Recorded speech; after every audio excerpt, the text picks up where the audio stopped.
మీ business ఏదైనా మీ ఊర్లో promotion చేయాలంటే అది సుమన్ టీవీతోనే సాధ్యం. ఇప్పుడే సంప్రదించండి. మనం ఇప్పుడు కాళభైరవ స్వామి ఎంట్రన్స్ లో అయితే ఉన్నాం అన్నమాట. ఇక్కడికి వెళ్ళడానికి రోడ్డు మార్గం కూడా ఇలా వెళ్ళొచ్చు. ముందటి వరకు ఒక 8 months బ్యాక్ దాకా అయితే ఇక్కడ వెహికల్స్ అలౌ చేశారు. బట్ ఇప్పుడు క్లోజ్ చేశారు. ఎవరు వచ్చినా సరే ఒక 1 kilometer లోపల దాకా కాలి నడక త్రూనే వెళ్ళాలి. ఎందుకంటే ఈ కాళభైరవ స్వామి టెంపుల్ కంప్లీట్ గా అటవీ శాఖ వాళ్ళ ఆధ్వర్యంలో ఉంది. వెహికల్స్ అన్ని అలౌ చేయడం వల్ల కానివ్వండి, లోపల షాప్స్ అవి అలౌ చేయనివ్వడం వల్ల కానివ్వండి, ఇక్కడ ఏంటంటే చాలా మటుకు పొల్యూషన్ అది క్రియేట్ అవుతుంది. అందుమూలన వీళ్ళు ప్రెజెంట్ షాప్స్ కానివ్వండి ఏవి అలౌ చేయట్లేదు. ఓన్లీ మనం నడక త్రూ వెళ్ళి 1 kilometer అంత బాగోపోయినా సరే రోడ్స్ అలా నడుచుకుంటూ అయితే మనం ఈజీగా స్వామివారి దగ్గరికి చేరుకోవచ్చు. ఇదే మనం ప్రెజెంట్ వెళ్ళే దారి. కొంచెం ఇబ్బందికరంగా ఉన్నా మనం చక్కగా జంటలుగా లేదా ఫ్రెండ్స్తో ఫ్యామిలీతో వస్తే సరదాగా మనకు తెలియకుండానే ఈ వే త్రూ మనం వెళ్ళిపోవచ్చు.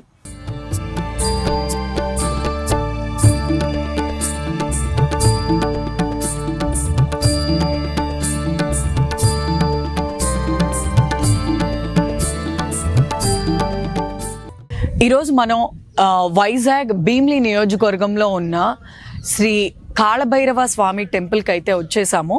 ఈయన క్షేత్రపాలకుడు ఎవరికంటే సింహాచలం శ్రీ నరసింహస్వామికి కాళభైరవుడు క్షేత్రపాలకుడు.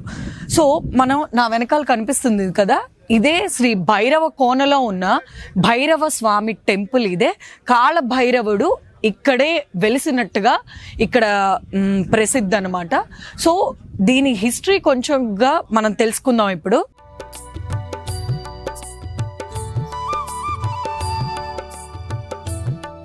భైరవ కోనలో ఉన్న భైరవ స్వామి యొక్క చరిత్ర మనం చూసినట్లయితే సింహాచలంలో శ్రీ వరాహలక్ష్మీ నరసింహస్వామి వారికి ఈయన క్షేత్రపాలకుడుగా చెప్తారు.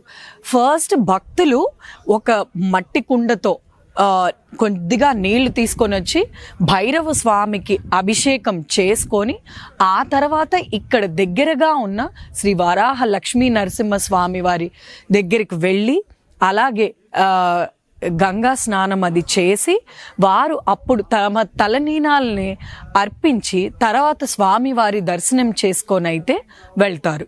సో ఇది జనరల్గా ఈ కాళభైరవ స్వామి టెంపుల్ క్షేత్రపాలక దర్శనం చేసుకొని ఆ తర్వాత వరాహలక్ష్మీ నరసింహస్వామిని దర్శనం చేసుకోవడం అనేది జనరల్గా జరిగే ఒక ప్రక్రియ. కాళభైరవుడు శివుని యొక్క ఉగ్ర రూపం. ఆ ఉగ్ర రూపానికి ప్రతీక చెడుని అంతం చేయడం. మన మనిషిలో అంటే మన మానవుల్లో కూడా మనలో ఎంతో కొంత చెడు ఉంటుంది. అది అంతమైపోవాలి అనే ఉద్దేశంతోనే మనం కాళభైరవుడి దగ్గరికి వచ్చి దర్శనం చేసుకొని మన కోరికలను అయితే విన్నవించుకుంటాం. అలాగే ఈరోజు నా వెనకాల చూస్తూ ఉంటే మనకు ఇక్కడ చాలామంది పోలీస్ ఆఫీసర్స్ అయితే కనిపిస్తున్నారు. ఏంటంటే రేపు తెల్లవారితే అమావాస్య రోజు ప్రత్యేకంగా ఈ కాళభైరవుడికి విశిష్ట పూజలు అయితే జరుగుతాయి.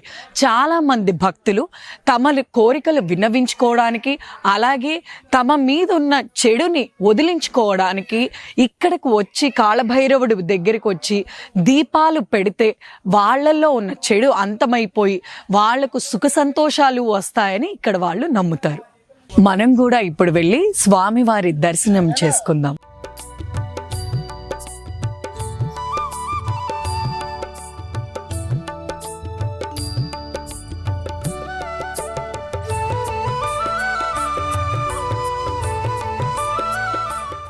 మనం ఏ టెంపుల్కి వెళ్ళినా స్టార్టింగ్ మనం విఘ్నేశ్వరితోనే స్టార్ట్ చేస్తాము. ఫస్ట్ విఘ్నేశ్వరి దగ్గరికి వచ్చి ఏ ఆటంకాలు లేకుండా మన పనులు అన్నీ సాఫీగా సాగిపోవాలని మనం ఎలా అయితే కోరుకుంటామో అలాగే ప్రతి గుళ్ళోనూ విఘ్నేశ్వరుడు ఉంటాడు, ఆ తర్వాత అమ్మవారు ఉంటుంది, స్వామివారు కూడా ఉంటారు.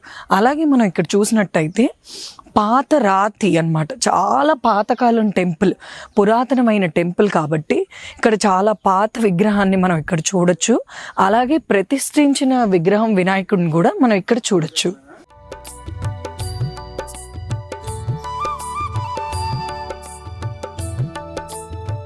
మనం ఈ వినాయకుడు దగ్గరే మనకు కాళికాదేవి కూడా ఇక్కడ దర్శనం ఇస్తారు.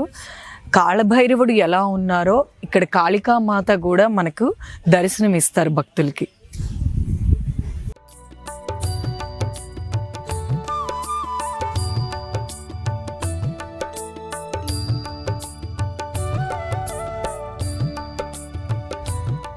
మనకి నెక్స్ట్ ఇక్కడ కాళభైరవ స్వామి మెయిన్ గర్భగుడి తర్వాత మనకు బయట విఘ్నేశ్వరుడు, కాళికాదేవి, అలాగే శివుడు ఉంటుంది. శివుడు చుట్టూ కూడా మనకి ఇలాగా జంట నాగుల దర్శనం అయితే మనం చేసుకోవచ్చు.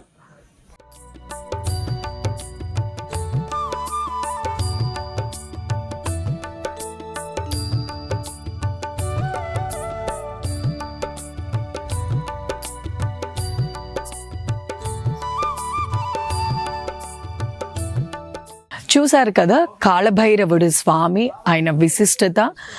ఎప్పుడైనా సింహాచలం శ్రీ వరాహలక్ష్మీ నరసింహస్వామిని దర్శనం చేసుకోవాలి అని అంటే అంతకంటే ముందు స్వామివారి క్షేత్రపాలకుడైన కాళభైరవుని దర్శనం చేసుకొని మనం వరాహలక్ష్మీ నరసింహస్వామిని దర్శనం చేసుకుంటే మనకి ఇంకా మంచి అనుభూతి మరియు ఆ స్వామివారి ఆశీస్సులు అయితే కలుగుతాయి.